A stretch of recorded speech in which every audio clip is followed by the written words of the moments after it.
બોલો શ્રી અમૃત બાપાના મેલડી માતની જય. અમૃત બાપાની જય.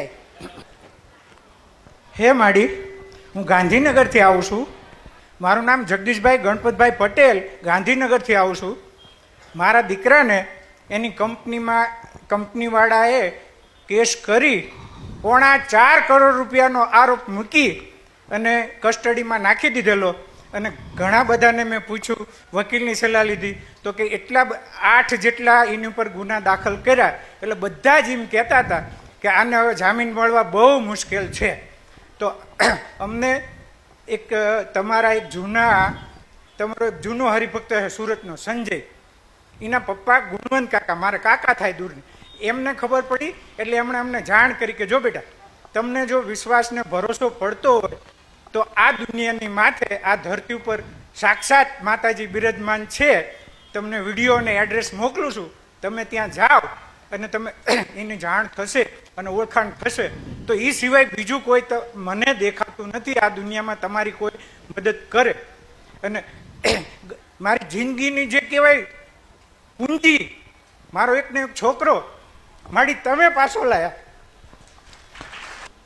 ₹4.25 કરોડ અને હે આરોપ હતો, કંપની વાળાએ કર્યો હતો.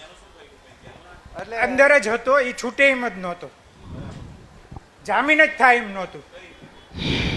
કલમો એવી લગાડી છે, હાઈકોર્ટમાં કેસ હતો, કલમો એવી લગાડી છે 8 જાતની કે એ છૂટે જ નહીં, બહાર જ ના આવે, જામીન ન થાય એવી, જામીન ન થાય ને એવી. આજીવન કેદ થાય એવી કલમ હતી બધી. અને હા, આજીવન કેદ થાય એવી કલમ હતી, નોન બેલેબલ હતી, પ્લસ સાયબરની પણ કલમ લગાડેલી હતી.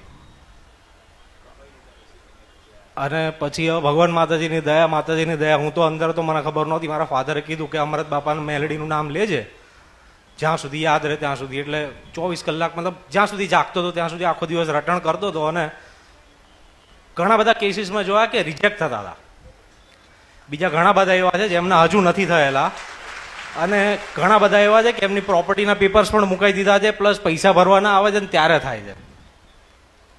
અને ઘણા બધા એવા છે જેમના હજુ નથી થયેલા, 1 વર્ષથી છે, 2 વર્ષથી છે. મેં જોયેલા છે 24 મહિનાથી અંદર લોકો, મારા કરતા ઓછા કેસમાં. તો આપણે શું કરવું જોઈએ? ભક્તિ યાદ રહેશે, હવે કોઈ દિવસ ભૂલાશે નહીં. કુળદેવીની તમારી કોઈ દિવસ ભક્તિ નહીં ભૂલાય. ભલે ભલે.